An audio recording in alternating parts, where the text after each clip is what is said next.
Hi everyone, it's Jeff Hopper back with Jeff Cranford. We've been talking about threads of righteousness, and right now specifically we're talking about humility. And we looked last time at how humility is something that is founded in the Old Testament and moves to the New Testament. It has to do with our relationship with God. In the New Testament, in John 13, which is a place that I've been going with one of our Links Fellowships lately, we see Jesus washing the disciples' feet. An utter act of humility. Right. And he says, I've set an example for you. It's a rare thing that he specifically says that, but he says, I've set an example for you. In the same way that I have done this for you, you must now do it to one another. That is this completely subservient, menial kind of humbling of oneself to serve others.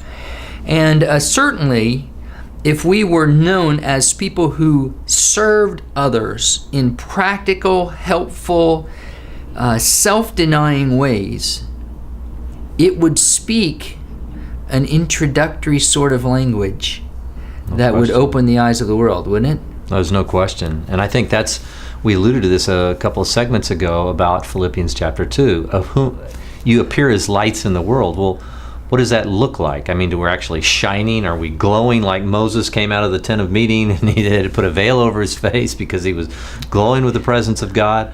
I don't know that that's specifically what it is, but practically, what is it that someone's going to see in us that's going to separate us from the norm? I mean, part of that, certainly acts of kindness, generosity, sharing, but the whole foundations of washing another's feet really gets back to consider, love your neighbor as yourself. Yes. I mean, right. So here you again, when Jesus said, it's these two things. If you can accomplish these two things, if you can love your neighbor as yourself, and you can love God with all your heart, mind, soul, and strength, you accomplish the law. I mean, that's the entirety of the law, the intent of the law. So when I think about that, and I think about the elements of that, there's no question, if I'm walking humbly with God, I'm going to want what God wants. And what does God want?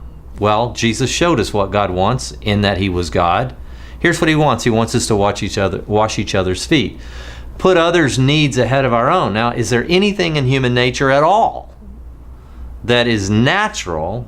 In that there's just not. We come from selfishness and our fallenness. We want what we want when we want it.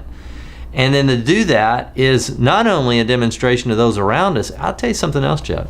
It's somewhat of a demonstration to myself that God is real. Yes, it is. When I see myself actually doing something uniquely different, I go, wow, where did that come from? Where did that emanate from? And it makes God real in my own personal relationship with him. Well, I think the outcome of all obedience is an apologetic that convinces our heart that, wow, God had it right. When I follow him and things happen well because of that, I say, whoa, I would never have tried this apart from God. Exactly. But now that I'm in him and doing this, it makes perfect sense. Now, this is going to sound very anti-theological, but I mean, as I've looked back over the last 20 plus odd years that I've walked with Jesus, there are time and time again I look and I go, that really works. It's kind of like, exactly. That looked horrible from the outside looking in. But now that I'm practicing righteousness, and the Bible tells us to practice righteousness, because we never get perfect at it. It's like golf. Yeah. We never perfect it. But as we're practicing it, we go, the more I practice it, the more I find life. And from the outside looking in, some of those miserable people we know in our demographic are people that have everything and practice selfishness and a lack of humility, and they're miserable. And then we practice selflessness, like washing the disciples' feet, an act of humility, and giving our life away, and we find it. Isn't that what Jesus said? If you seek to save your life, you're going to lose it. But if you seek to lose your life, for my name's sake, not just some weird ascetic practice, but for my name's sake, you will find it. And I know I found that to be true, and yet I'll wake up tomorrow morning and I'll have that battle between me, and Lord, what do you want? But let's shine with humility and see where that goes. Let's try. Okay. Well, let's talk about some other things too that we might do in righteousness when we get together again.